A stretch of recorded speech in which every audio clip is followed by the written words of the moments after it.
आज जो हमारा क्लास स्टार्ट हो रहा है, सबसे पहले हम बात कर ले कि हम पढ़ क्या रहे हैं और हमारा क्लास किसके लिए है। तो सबसे पहले आपको बता दिया जाए कि अभी जो क्लास हम कर रहे हैं ये 12th क्लास के लिए एग्ज़ाम जो 2025 में होने वाला है आप लोगों का, उसके लिए अभी हम लोग पढ़ रहे हैं गणित। ठीक है, ये जो अभी आपको गणित पढ़ाया जा रहा है किन लोगों के लिए है, तो आप ये समझ लीजिए कि जिन लोगों का गणित अगर मेन में है और या फिर एक्स्ट्रा में है, दोनों लोगों के लिए ये क्लास बिल्कुल यूज़फुल है। क्यों?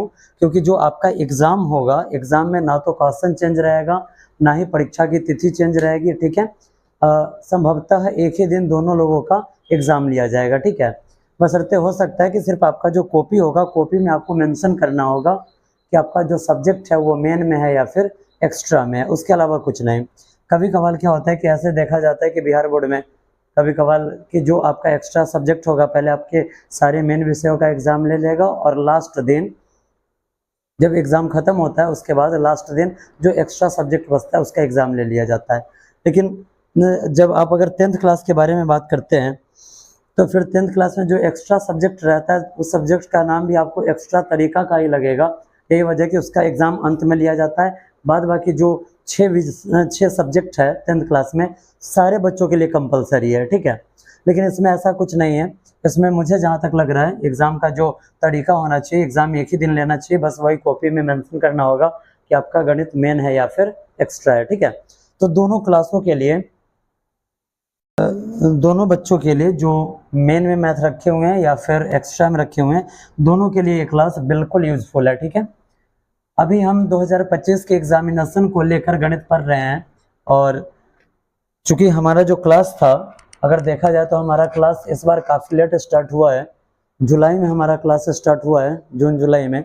इसी वजह से हमारे पास समय काफ़ी कम है और उस कम समय में बेहतर रिजल्ट के लिए हम क्या रणनीति अपनाएं, सबसे इम्पोर्टेंट चीज़ ये है। अब जैसे कि अगर आपको बताया जाए कि हम बिहार बोर्ड वाले बच्चे हैं और बिहार बोर्ड में अगर क्वेश्चन का बात किया जाए तो सभी को ये चीज़ मालूम है कि 2018 में 50% ऑब्जेक्टिव लागू किया गया था 2018 में। लेकिन जब कोरोना का समय आया और सारे बच्चों की पढ़ाई जब स्थगित हो गई थी, उसके बाद क्या किया गया कि बेहतर रिजल्ट के लिए जो भी क्वेश्चन का संख्या था उसे डबल कर दिया गया। क्वेश्चन का जो भी संख्या था उसे डबल कर दिया गया। यानी कि अगर आप 100 नंबर का एग्ज़ाम देने जा रहे हैं तो आपको कुल मिलाकर 200 नंबर का क्वेश्चन आपको दिया जाएगा, जहां से आपको 100 नंबर के लिए अटेम्प्ट करना है क्वेश्चन को। ठीक है, अब हम चलेंगे आगे, क्वेश्चन के बारे में हम डिस्कस करेंगे कि क्या क्या कौन कौन सा चैप्टर अगर हम पढ़ लेते हैं तो आसानी से हमारा जो एग्ज़ाम है जा सकता है, बिल्कुल इजीली तरीका में एग्ज़ाम जा सकता है। तो जैसे कि आपको पता है कि आपको मात्र 100 नंबर का क्वेश्चन बनाना है और हम देखते 2-3 चैप्टर का अगर हम नाम लेते हैं, अगर हम उस पर बढ़िया तरीका से कमांड कर लें तो श्योरली 100 का 100 क्वेश्चन हमसे बन पाएगा। जैसे कि जो क्लास हम करवा चुके हैं और आपने जो क्लास किया है उसका नाम है मैट्रिक्स। ठीक है, जिसे हिंदी में अव्यूह कहा जाता है। ठीक है, ये जो चैप्टर, ये जो आप मैट्रिक्स देख रहे हैं, ये कुल मिलाकर यहाँ से 13 नंबर का क्वेश्चन आता है। लेकिन बिहार बोर्ड में डबल क्वेश्चन पूछा जा रहा है तो इसे आप मल्टीप्लाई 2 कर दीजिए, यानी कि 26 नंबर का, जो कि हम पढ़ चुके हैं। और आप विश्वास रखेंगे जो भी क्वेश्चन मैंने पढ़ा है, जो जहाँ तक आपको एक्सरसाइज कंप्लीट करवाया गया है, अगर आप वहाँ तक कंप्लीट कर लेते हैं तो फिर 26 का 26 नंबर आपके झोली में आने वाला है। ये जो 26 नंबर का क्वेश्चन है इसे हम मान सकते हैं कि 22 से लेकर 26 तक क्वेश्चन यहाँ से पूछ दिया जाएगा। 22 नंबर से लेकर 26 नंबर तक क्वेश्चन यहाँ से पूछा जाएगा। अगर आप इस चीज़ को चेक करना चाहते हैं, अगर आपने क्लास किया है तो आप क्या करेंगे, क्वेश्चन बैंक उठाएंगे और वहाँ का क्वेश्चन आप करके देख लेंगे। सारी चीज़ आपको लगेगा कि हमने पढ़ा है और हमसे बन जाने वाला है। और उससे मज़ेदार बात, अभी जो बिहार बोर्ड वाले जितने भी बच्चे उनके स्कूल कॉलेज में हर मंथ में टेस्ट होता है। इस बार जो आपका टेस्ट हुआ था, अगर उस क्वेश्चन को आप पूरा ढंग से प्रैक्टिस कर जाते हैं तो पूरा मैट्रिक्स आपका क्लियर हो जाएगा। ठीक है, क्योंकि पूरा क्वेश्चन में ही मैट्रिक्स उसमें समाया हुआ था। अब आगे बढ़ते हैं, 26 नंबर का हमारा ये चैप्टर हो गया। उसके बाद एक और चैप्टर है प्रोबेबिलिटी।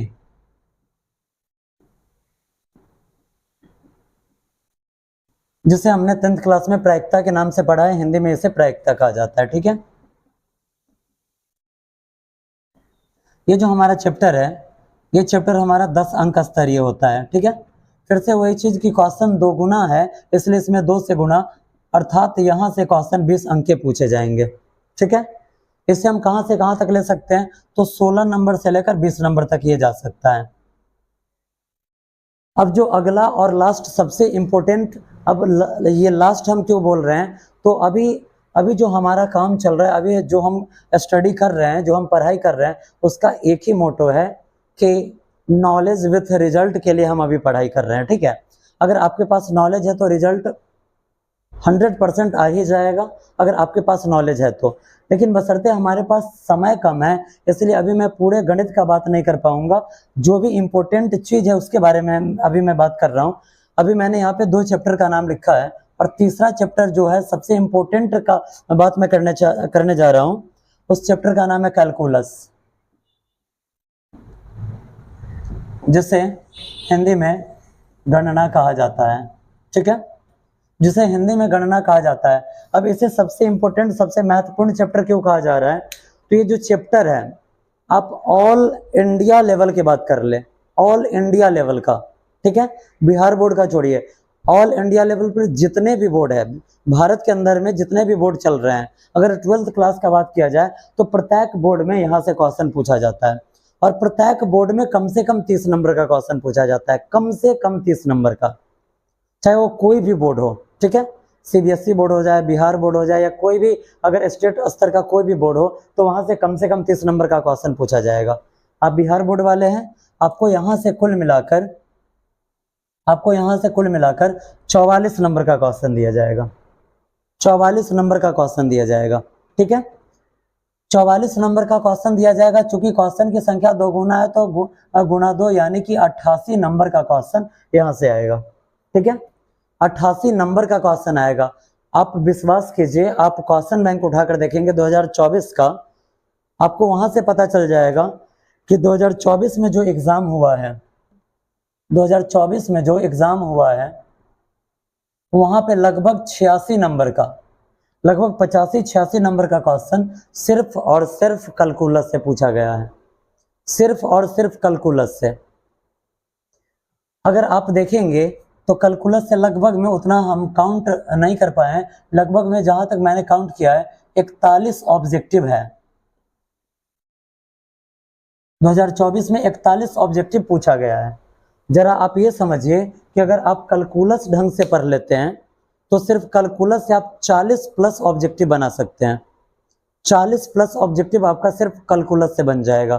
ठीक है, अब कैलकुलस में हमें पढ़ना क्या है उसके बारे में हम विशेष डिस्कस इधर हम कर लेते हैं। अब जरा जो बातें मैं आपको समझाना चाह रहा था, तो जरा आप देखिए, मैंने आपको बोला कि अगर आप 3 चैप्टर कवर कर लेते हैं तो आपको गणित का टेंशन लेना ही नहीं है। ठीक है, आपको गणित का टेंशन लेना ही नहीं है। कैसे, तो आपका 88 नंबर का क्वेश्चन यहाँ से कैलकुलस से आ रहा है, 26 नंबर का क्वेश्चन आपका मैट्रिक्स से आ रहा है, और प्रोबेबिलिटी से 20 नंबर का। जरा आप ऐड करें, 8 से 14 का 4 हासिल 1, 8 2 10 2 12 1 13, यानी कि 134 नंबर।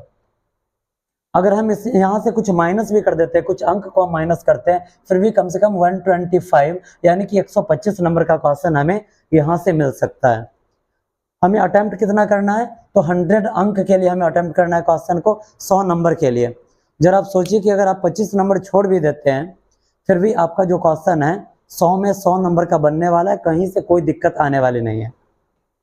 अब बात रही कि पढ़े कैसे, तो आपको मैट्रिक्स पढ़ाया गया है, और आप जहां से भी अगर वीडियो को देख रहे हैं, आपके मार्केट में गोल्डन का जो क्वेश्चन बैंक है उपलब्ध होगा।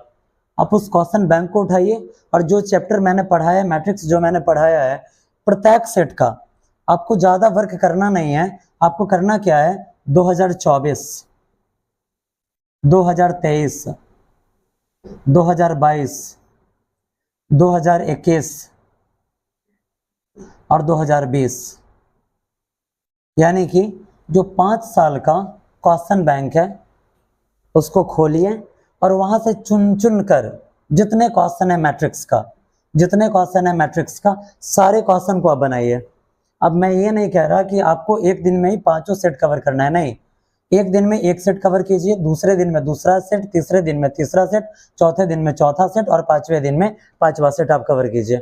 अगर आप ऐसे कर पाते हैं तो अगर 1 मंथ का हम टाइम लेते हैं तो 1 मंथ में हम इस पूरे सेट को 6 बार पढ़ सकते हैं।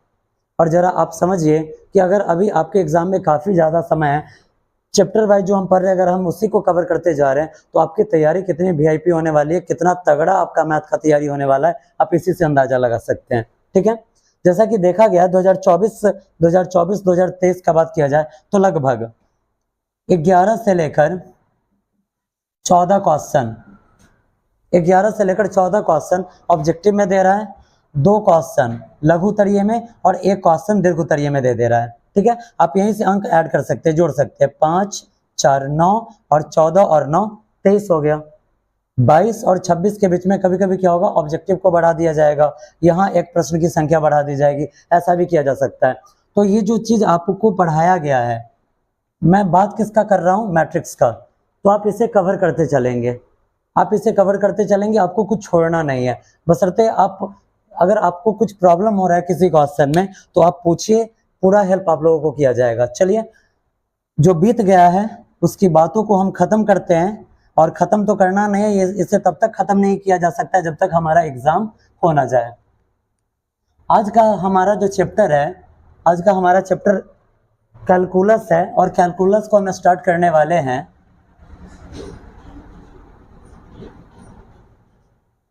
आप ध्यान सिर्फ इतना रखेंगे कि बाबू अगर इस चैप्टर को हम छोड़ते हैं, यहाँ से अगर हम एक भी क्वेश्चन मिस करते हैं तो मेरे लिए ये माइनस पॉइंट हो सकता है। क्यों?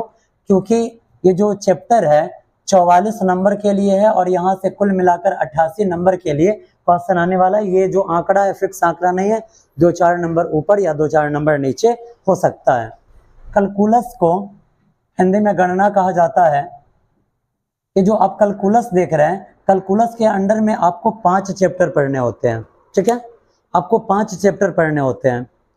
उस 5 चैप्टर में आज जो हम स्टार्ट करने वाले हैं, अगर आप भारतीय वन का गणित पढ़ रहे हैं, मैं आपको पहले भी दिखा चुका हूँ कि मैं कौन सा बुक पढ़ा रहा हूँ, और मैंने पहले भी बोला है कि मैं किसी भी प्रकाशन को प्रमोट नहीं करता। मुझे जो अच्छा बुक लगता है, और मेरा सोच ये रहता है कि वैसा बुक जो बच्चों को समझ में आ जाए, वही बुक मैं रिकमेंड करता हूँ कि ये बुक आपको पढ़ लेना है, ये बुक आपको खरीदना है। ठीक है, तो अभी जो हम पढ़ रहे हैं भारतीय भवन का बुक है, और इस चैप्टर के अंडर में आज हम जो स्टार्ट करने वाले हैं, आज हमारा जो टॉपिक होने वाला है उसका नाम है डिफरेंशिएशन।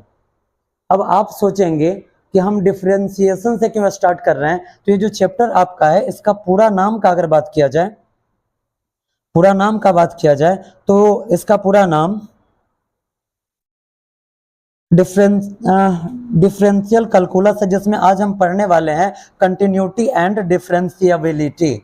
कंटिन्यूटी एंड डिफरेंशिएबिलिटी के अंडर में आज हम सिर्फ डिफरेंशिएशन पढ़ने वाले हैं।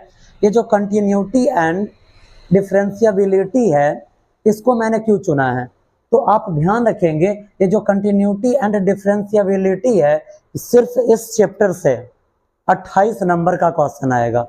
सिर्फ इस चैप्टर से 28 नंबर का क्वेश्चन आएगा। ये जो आप देख रहे हैं 88 का आंकड़ा, यहाँ से 28 नंबर का जो क्वेश्चन है सिर्फ कंटिन्यूटी एंड डिफरेंशिएबिलिटी से आने वाला है। हम इसी को स्टार्ट कर रहे हैं। हम इसे क्यों स्टार्ट कर रहे हैं, तो इसे स्टार्ट करने का एक ही मकसद है कि ये जो चैप्टर है, मैं अगर ये बोलूँ कि ये जो चैप्टर है ये सूत्र प्रधान चैप्टर है, यानी कि सूत्रों पर आधारित है, तो कहीं दो राय नहीं है। अगर आप सूत्र याद कर पाते हैं, अगर आपके अंदर सूत्र याद करने का क्षमता है, तो फिर ये चैप्टर आपके लिए हलवा है। ठीक है, बात समझ में आया? आगे बढ़ते हैं। ये जो चैप्टर है, इस चैप्टर में आज हमें पढ़ना है डिफरेंशिएशन। इस कैलकुलस के अंडर में आज हम पढ़ने वाले हैं डिफरेंशिएशन।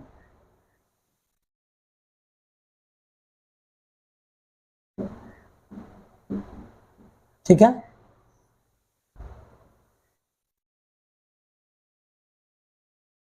डिफरेंशिएशन है। ठीक है, ये जो डिफरेंशिएशन है इसको हिंदी में कहा जाता है अवकलन।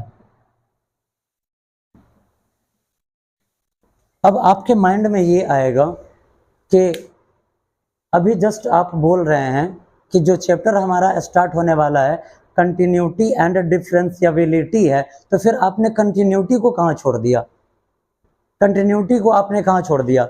तो आप विश्वास करेंगे, जैसे कि हमने गणित जो स्टार्ट किया था 12th क्लास का, तो हमने सबसे पहले जो चैप्टर उठाया था मैट्रिक्स, और मैंने उस टाइम भी आपको यही बताया था कि बाबू मज़ा बहुत आने वाला है। क्यों? क्योंकि जो भी चीज़ पढ़ाई आपको दिया जाएगा, जो भी चीज़ आपको पढ़ाया जाएगा, इस हिसाब से आपको पढ़ाया जा रहा है कि कहीं आपको गणित बोझ ना लगे। ठीक है, अगर मैं पहले आपको कंटिन्यूटी पढ़ाता हूं तो कहीं ना कहीं जो एक हैंग ओवर होता है वो आपके माइंड पे होने लगेगा कि अरे क्या पढ़ा रहे हैं, कुछ लग नहीं रहा है, क्या समझे, कुछ समझ में नहीं आ रहा है। इसलिए मैंने सबसे पहले इस चैप्टर को उठाया है ताकि आपको पढ़ने में पूरा मजा आ जाए, कहीं कुछ दिक्कत हो नहीं। ठीक है, चलिए इस चैप्टर को हम स्टार्ट करते हैं। ये जो आप देख रहे हैं, ये जो कैलकुलस आप देख रहे हैं, इस पूरा चैप्टर का अगर डिफरेंशिएशन का बात किया जाए तो डिफरेंशिएशन का लगभग 4-5 एक्सरसाइज पढ़ना होगा, मैंने काउंट नहीं किया है, पढ़ना होगा। और लगभग मुझे लग रहा है कि इसका जो आपका क्लास होने वाला है 10 डेज प्लस होने वाला है, यानी कि 10 दिन से ऊपर जाएगा। ठीक है, अगर आप अच्छे खासे तरीके से अगर गणित बना रहे हैं, तो अगर आपको जो वर्क दिया जा रहा है अगर आप उसमें कटौती कर रहे हैं तो फिर जो आपका टाइमिंग है, टाइमिंग आपका इंक्रीज होता चला जाएगा। ठीक है, चलते हैं आगे। अब देखते हैं कि अवकलन है क्या, ये अवकलन है क्या। ठीक है, जब हम अवकलन की बात करेंगे तो अवकलन का मतलब क्या होता है, तो अवकलन का मतलब होता है परिवर्तन, परिवर्तन, जिसे हम इंग्लिश में चेंज भी कहते हैं। ठीक है, डिफरेंशिएशन का डिफरेंट मतलब होता है अलग। जब हम किसी चीज को परिवर्तित करते हैं तो उसी चीज को क्या कहा जाता है, अवकलन, और गणित में इसे और इंग्लिश में डिफरेंशिएशन कहा जाता है। आखिर ये परिवर्तन है क्या, तो जब परिवर्तन में कुछ दर दिखे, परिवर्तन में कुछ दर दिखे, यानी कि rate of change is called differentiation. ठीक है, यानी कि जो परिवर्तन का दर होता है उस परिवर्तन के दर को ही क्या कहा जाता है, अवकलन कहा जाता है। ठीक है, परिवर्तन के दर को ही अवकलन कहा जाता है। पूरा समझ में आएगा आपको, कहीं कुछ कंफ्यूजन नहीं होने वाला है। बस आपको करना क्या है, आपको अपने निगाहों को बोर्ड पे बनाए रखना है। ये अवकलन होता क्या है, तो अवकलन का मतलब होता है रेट ऑफ चेंज। लिखेंगे rate of change is called differentiation.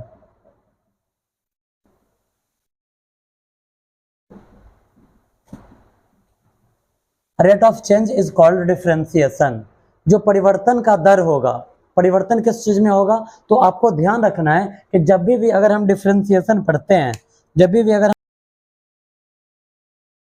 आप देखेंगे rate of change is called differentiation, जो परिवर्तन की दर होती है, परिवर्तन के दर को ही क्या कहा जाता है, डिफरेंशिएशन कहा जाता है, अवकलन कहा जाता है। ठीक है, अब क्या है कि आपको कुछ पॉइंट्स याद रखना है, याद नहीं रखना है, प्रैक्टिस अगर आप करेंगे तो ये सारा चीज आपका क्लियर हो जाएगा। ये जो अवकलन है, अवकलन बोले तो डिफरेंशिएशन है, इसमें हमेशा दो चर आएगा। ठीक है, हमेशा कितने चर आएंगे, दो चर आएंगे। लिखेंगे अवकलन में हमेशा दो चर आएंगे।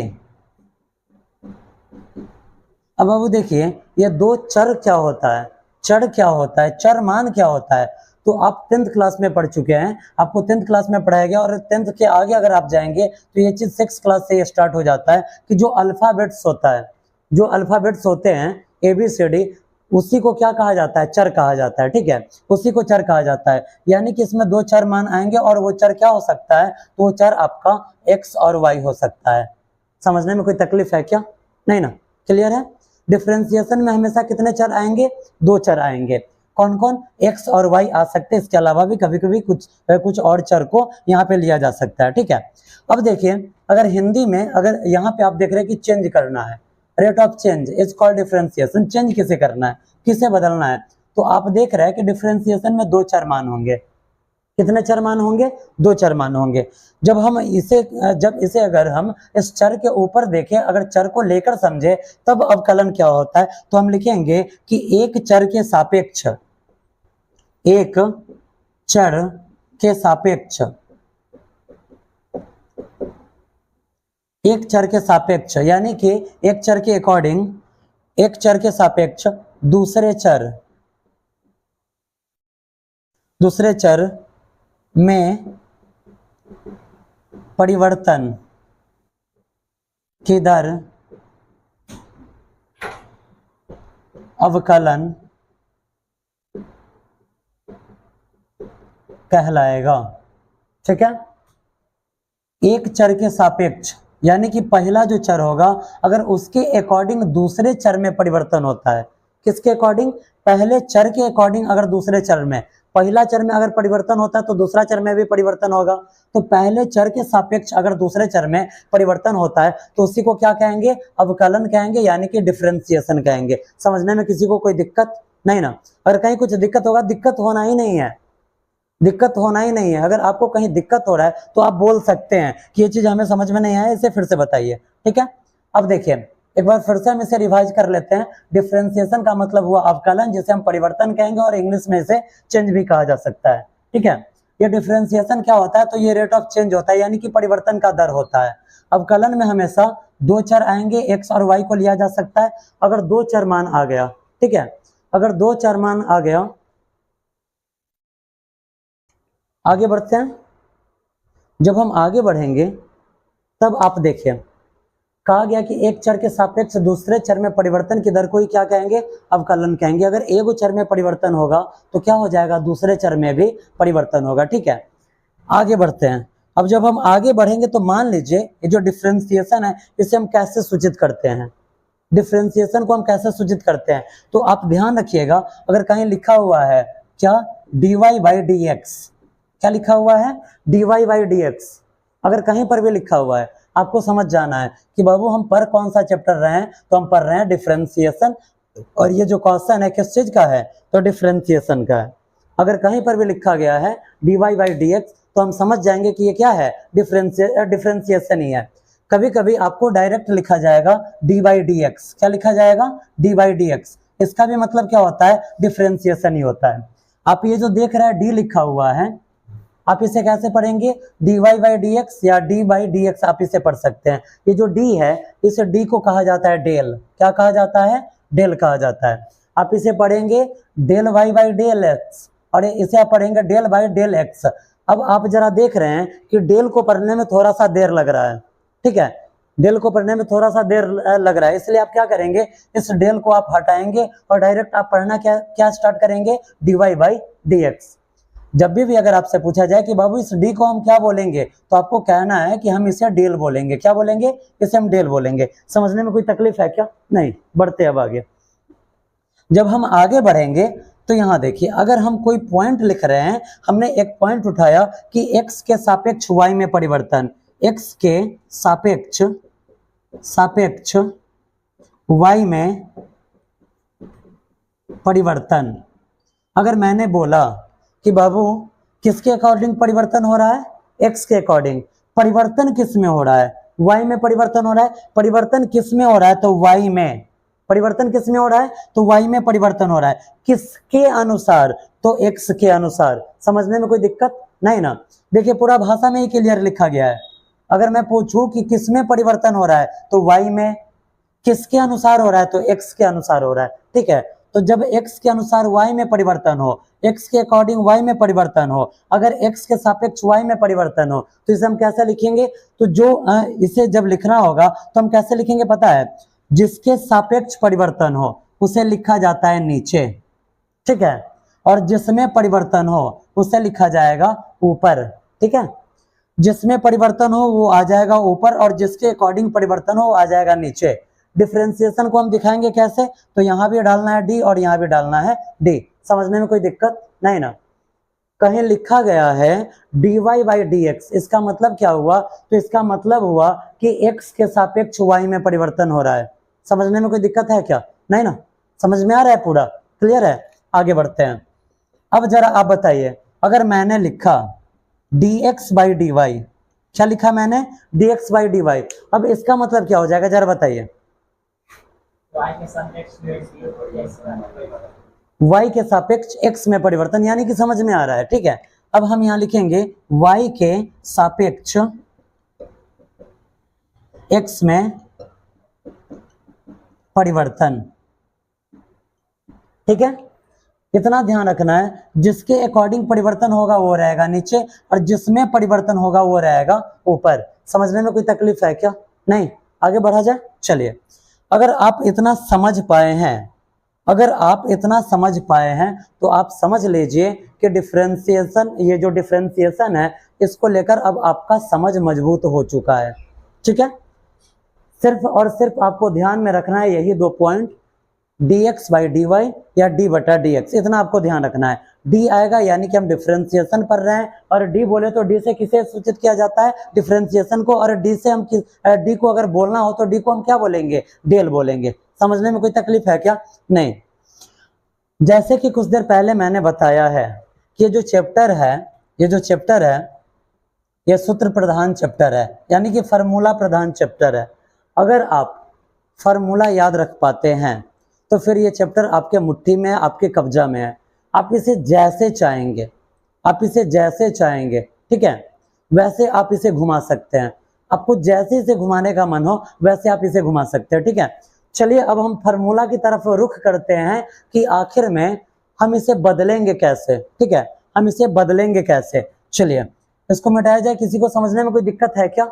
नहीं, दिक्कत होना भी नहीं चाहिए। क्यों? क्योंकि जब 44 नंबर का यहाँ से क्वेश्चन, इसका सिलेबस है, 88 नंबर का क्वेश्चन पूछा जाएगा, और अभी हम जो चैप्टर पढ़ना स्टार्ट किए हैं, यहाँ से अगर 28 नंबर का क्वेश्चन हो तो फिर किसी भी प्रकार के प्रॉब्लम का यहाँ पे कोई गुंजाइश ही नहीं हो सकता है।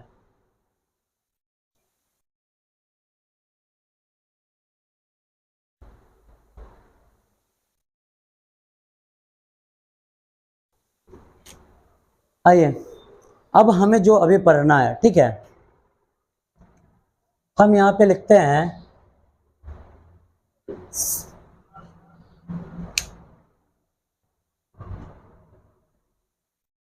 हाँ, हेलो,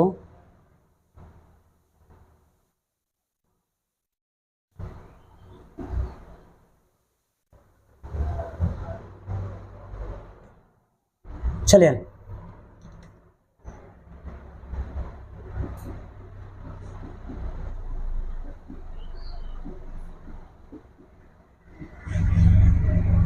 सम इंपॉर्टेंट पॉइंट्स। ठीक है, आगे बढ़ते हैं।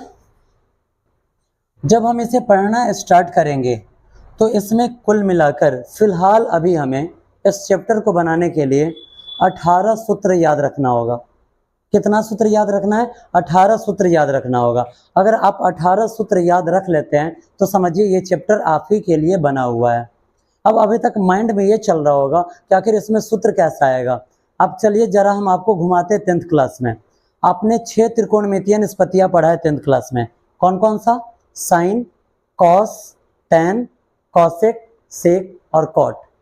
उसी के अकॉर्डिंग यहाँ भी फार्मूला आने वाला है। समझने में कहीं कोई तकलीफ नहीं होगा। ठीक है, समझने में कहीं कोई तकलीफ नहीं होगा। आगे बढ़ते हैं। चलिए, जब हम इसे आगे बढ़ाएंगे तो देखिए, एक साइड हम लिखेंगे क्वेश्चन और दूसरे साइड उसका परिवर्तित रूप लिखेंगे। ठीक है, एक साइड हम लिखेंगे क्वेश्चन और दूसरे साइड क्या आएगा? इसका परिवर्तित रूप आएगा। जो क्वेश्चन लिखेंगे उससे कहा जाता है फंक्शन। क्या कहा जाता है? फंक्शन।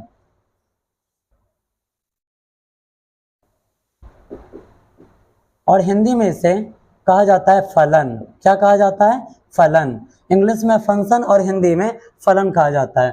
और इसका जो परिवर्तित रूप आएगा इसे हम कहेंगे डिफरेंशिएशन। क्या कहेंगे?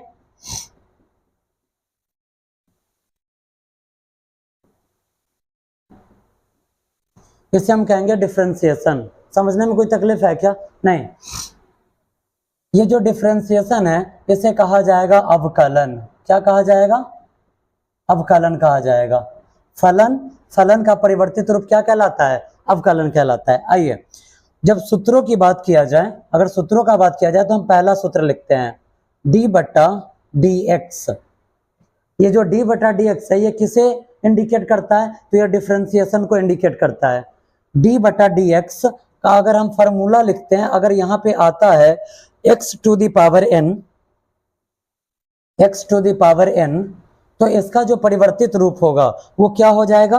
इसका जो परिवर्तित रूप होगा वो आप देखिए, इसका जो परिवर्तित रूप आपको मिलेगा ये आपको मिल जाएगा, आप देख रहे हैं x to the power n है, तो इसका परिवर्तित रूप आएगा n, ठीक है, n x to the power n minus 1, ठीक है। क्या आएगा इसका जो परिवर्तित रूप है। अब अभी समझने में थोड़ी सी दिक्कत है, अभी समझने में थोड़ी सी दिक्कत है, एक दो हम आपको समझा रहे हैं, फिर आपकी समझ बढ़िया हो जाएगी, उसके बाद फिर कुछ टेंशन लेना ही नहीं है, ठीक है।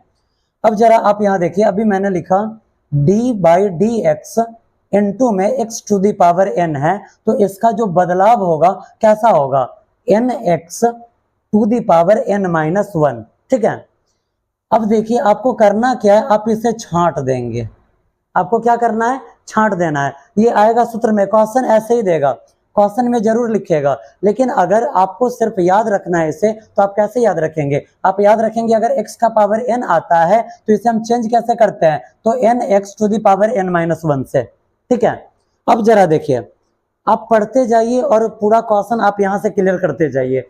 आज के क्लास में कम से कम मैं आपको अभी कह रहा हूँ कि आज का जो क्लास होने वाला है, क्लास करने के बाद आप क्या करेंगे, कोई एक सेट उठाकर बैठ जाएंगे और वहां आप क्वेश्चन बनाना स्टार्ट कीजिए। कम से कम 10 क्वेश्चन आज ही आपसे बन जाएगा, कम से कम 10 क्वेश्चन आज आपसे बनेगा, ठीक है।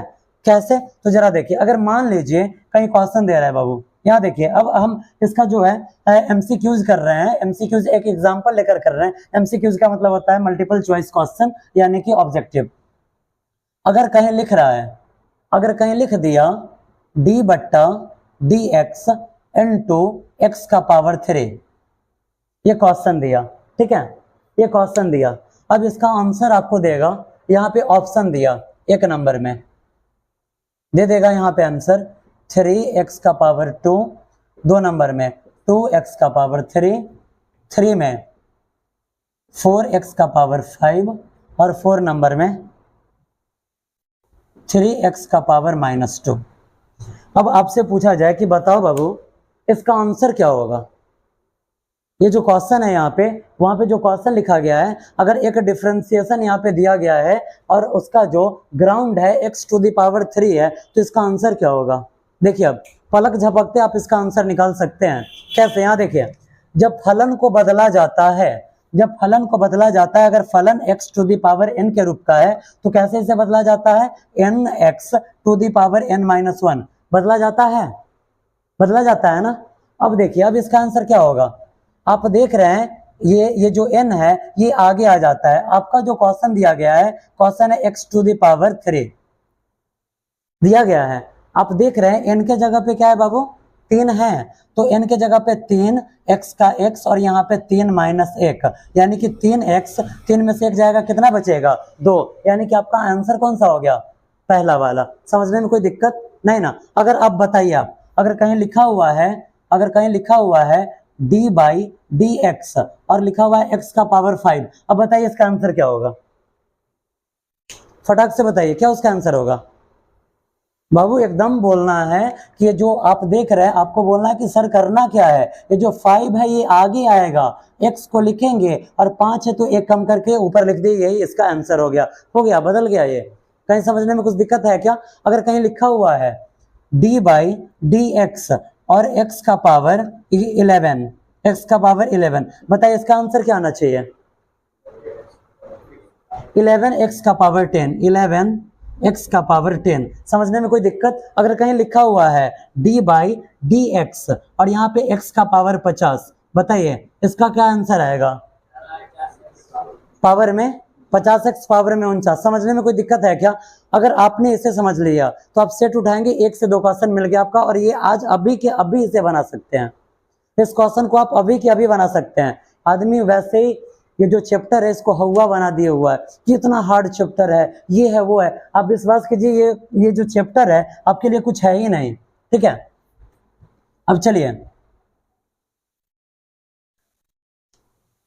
अब मेरी एक बातों को आप याद कीजिए। किस बात को याद करना है बाबू, तो जस्ट अभी मैंने आपको पढ़ाया है चरपद। क्या पढ़ाया है, चरपद। चर किसे कहा जाता है, तो चर में आता है ABCD, आता है ना हो। तो अचर में क्या आएगा, अचर में आ जाएगा 1 2, ये आ जाएगा कहां तक, अनंत तक, इसे अचर पद कहा जाता है। ठीक है, इसे अचर पद कहा जाता है। अब चलिए, ये आपका हुआ फार्मूला नंबर पहला। ठीक है, फार्मूला नंबर पहला हुआ। अब हम पढ़ते हैं दूसरा formula, D by D x. बस वे इसे जो लिखा जा रहा है, इसे सिर्फ दिखाने के लिए लिखा जा रहा है। अगर यहाँ पे कोई अचर मान आ जाए, क्या आ जाए, अचर पद आ जाए, तो इसका जो आंसर होगा हमेशा 0 होगा। क्या होगा इसका आंसर, हमेशा 0 होगा। अगर यहाँ पे कौन सा पद आ जाए, कोई अचर पद आ जाए, तो इसका आंसर हमेशा क्या होगा, 0 होगा। अब जरा आप हमें बताइए, अगर कहीं लिखा गया है डी बाई डी एक्स और यहाँ पे माइनस, यहाँ पे 1000, बताइए इसका आंसर क्या आना चाहिए आपके अकॉर्डिंग, क्या आ जाएगा इसका आंसर, 0 आ जाएगा। जब भी अगर आप यहाँ देख रहे हैं कि कोई भी संख्या आ गया, तो इसका आंसर हमेशा क्या आएगा, 0 आएगा। इसका आंसर हमेशा 0 आएगा। अगर मान लीजिए अगर आपको क्वेश्चन दिया गया डी बाई डी एक्स और यहाँ पे दिया गया क्या, तो 12, ऑप्शन में है 1 नंबर में 0, 2 नंबर में है 12, 3 नंबर में है 10 और 4 नंबर में है 2। बताइए इसका जवाब क्या होगा, इसका जवाब हो जाएगा 0। कहां से समझने में दिक्कत आ रहा है बताइए, है कहीं कुछ दिक्कत नहीं ना है, आगे बढ़ा जाए। चलिए, अब जो अगला हमारा तीसरा नंबर फार्मूला है, एक एक फार्मूला को क्लियर करते चलेंगे, एक एक फार्मूला को आज क्लियर कर लेना है। ठीक है, बात समझने में कोई तकलीफ नहीं ना, आगे बढ़ते हैं। आगे एक हम फार्मूला लेते हैं डी बट्टा डी एक्स। क्या लेते हैं, डी बट्टा डी एक्स, और यहाँ पे इसके इनटू में आ जाएगा साइन एक्स। क्या आएगा बाबू, sine x, sorry sine x आएगा, डी बटा d x into sine x. जब हम इसको बदलेंगे, जब इसे डिफ्रेंशिएट किया जाता है, तब इसका जो आंसर आएगा वो आएगा कॉस एक्स। क्या आ जाएगा, कॉस एक्स आ जाएगा। ठीक है, अगर आपको कहीं दिया जा रहा है, अगर आपको कहीं दिया जा रहा है क्वेश्चन में डी बाई डी एक्स और साथ में अगर साइन है, तो साइन किस में बदलेगा, कॉस में बदलेगा। समझने में कोई दिक्कत नहीं ना, आगे बढ़ते हैं। चौथा नंबर आप क्वेश्चन देखेंगे बाबू, जो चौथा नंबर क्वेश्चन है, चौथा नंबर क्वेश्चन यहाँ पे हो जाएगा डी बट्टा डी एक्स। हमने साइन पढ़ लिया, साइन के बाद हम पढ़ते क्या है, तो साइन के बाद हम पढ़ेंगे कॉस, इनटू में कॉस एक्स। जब कॉस एक्स को चेंज किया जाएगा, तो जब कॉस एक्स को डिफरेंशिएट किया जाता है, तो इसका आंसर आता है माइनस में साइन एक्स। ये सारी बातों को आपको याद रखना होगा। ठीक है, इन सारी बातों को आपको याद रखना होगा। अगला आइए 5 नंबर में, 5 नंबर में जो यहाँ पे पॉइंट आज हमें पढ़ना है, तो ये हमारा हो जाएगा कौन, साइन कॉस। अब पढ़ना है टेन, तो डी बट्टा डी एक्स इंटू में टेन एक्स। ठीक है, जब हम tan x को डिफ्रेंशिएट करेंगे, किसे डिफ्रेंशिएट करना है, tan x को, तो देखिए जो tan x का फार्मूला होता है, ये हो जाता है सेक स्क्वायर x। क्या हो जाता है, सेक स्क्वायर x हो जाता है। समझने में कोई दिक्कत नहीं ना, आगे बढ़ते हैं।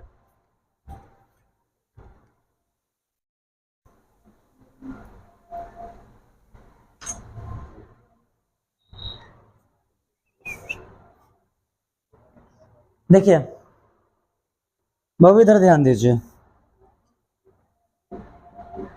जरा। अब आप देखेंगे sine cos tan, cosec sec cot. अब हमें पढ़ना है कॉसेक को, यानी कि D by D X cosec X. जब हम कॉसेक एक्स को डिफ्रेंशिएट करेंगे, तो हमारा आंसर क्या आएगा, तो हमारा आंसर यहाँ पे आ जाएगा, इसके बराबर में हम लिख सकते हैं minus cosec x minus cosec x into में कॉट एक्स। समझने में कुछ तकलीफ है नहीं, क्यों तकलीफ नहीं होना चाहिए, क्योंकि इसे याद करना है। ठीक है, इसे याद करना है। 7 नंबर में अब आ जाइए साइन कॉस्टेन कॉसेक सेक, यानी कि D by D X sec X. अब जब आप सेक एक्स को अगर आप डिफ्रेंशिएट करेंगे, तब आपको जो मान मिलने वाला है वो कुछ इस टाइप का है, सेक एक्स और इनटू में टेन एक्स आपको मिलेगा। ठीक है, आगे बढ़ते हैं 9 नंबर में। ठीक है, sine cos tan cosec sec. अब आ जाइए कॉट में, D by D x into में कॉट एक्स। ठीक है, जब हम कॉट एक्स को डिफरेंशिएट करेंगे तब हमें क्या आंसर मिलने वाला है? जब हम कॉट एक्स को डिफरेंशिएट करेंगे तो यहाँ हमें मिलेगा माइनस कॉसेक स्क्वायर एक्स। क्या मिलेगा? माइनस में कॉसेक स्क्वायर एक्स मिलेगा। मैंने आपको बताया है कि बाबू आपको 18 सूत्र पढ़ना है, जिसमें से 9 सूत्र आपको बता दिया गया है। ठीक है, अब इसमें जरा सा एक आप समझ बनाइए, जरा सा आप इसे आप देखिए यहाँ पे ध्यान से। इसमें जो 3 सूत्र है, इसमें जो 3 सूत्र है कौन कौन सा? इसमें 3 सूत्र का बात किया जाए, कौन सा? साइन वाला के बराबर में कॉस एक्स, उसके बाद टेन एक्स के बराबर में सेक स्क्वायर एक्स, और उसके बाद सेक एक्स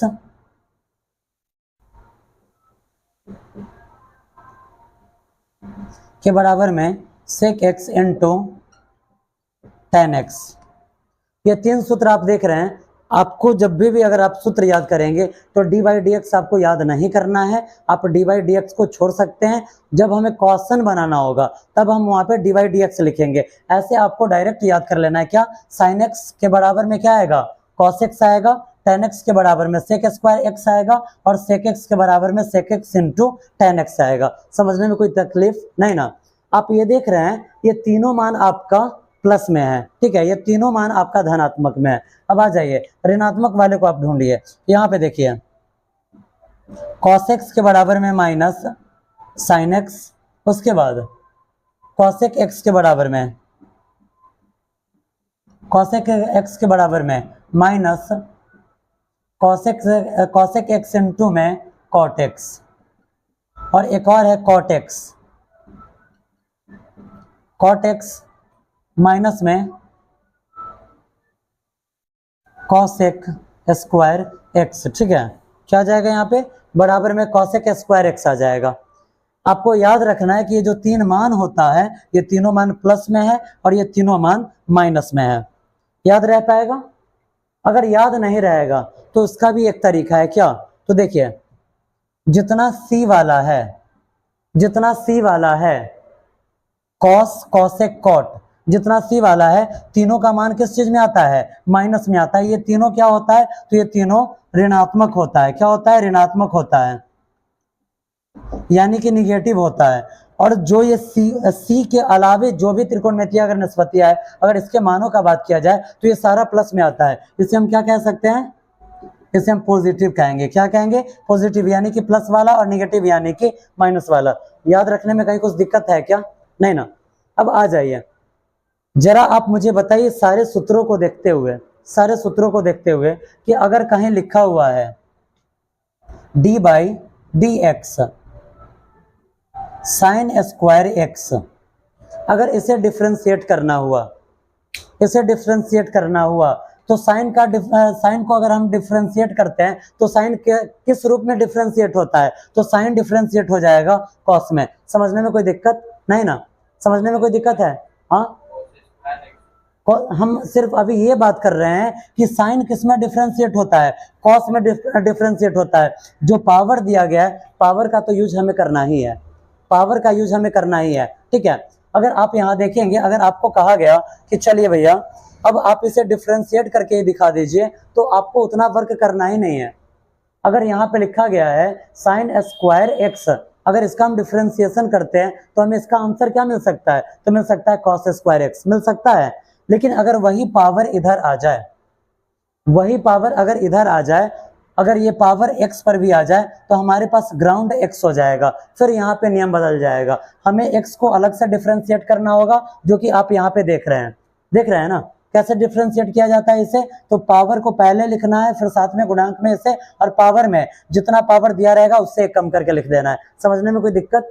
यहाँ तक किसी को समझने में कुछ कंफ्यूजन है क्या?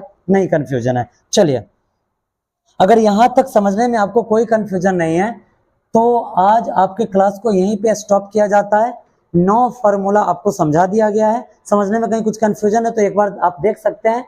और इसके अलावा जो 9 फार्मूला है हम इसी के पार्ट सेकंड में पढ़ेंगे, और उसके बाद आपका जो एक्सरसाइज आपका स्टार्ट कर दिया जाएगा। ठीक है, उसके बाद आपका एक्सरसाइज स्टार्ट कर दिया जाएगा। उससे पहले एक्सरसाइज को स्टार्ट ना, अगर एक्सरसाइज को स्टार्ट करना है तो उससे पहले आप जरा देखिए, अगर आपको कहीं क्वेश्चन दिया जा रहा है, अगर आपको कहीं क्वेश्चन दिया जा रहा है ऑब्जेक्टिव के रूप में, चाहे वो इस पावर वाले से रिलेटेड हो या फिर अचर पावर वाले से रिलेटेड हो, तो मुझे नहीं लग रहा है कि आपको कहीं कुछ परेशानी होने वाली है, या कहीं इस टाइप का फार्मूला कहीं कुछ दे दिया जा रहा है तो वहां से भी आपको कुछ परेशानी होने वाली नहीं है। आप जब भी फार्मूला याद करेंगे तो आप dy/dx है ना, इसे आप छांट कर याद कर लेंगे, ठीक है। ये बस वैसे ही फालतू में आया हुआ है, इसे मैंने लिख दिया है ताकि क्वेश्चन में आपको कुछ अनजान टाइप का महसूस ना हो पाए, ठीक है। रहने दिया जाए आज के क्लास में, आप इसको नोट कर लेंगे और इसे याद कर लेंगे। अगर आप इसे याद ना कर पाते हैं तो फिर आपसे ये चैप्टर बनने में, फिर आपसे ये चैप्टर नहीं बन पाएगा और आपको काफी ज्यादा कठिनाई होगी।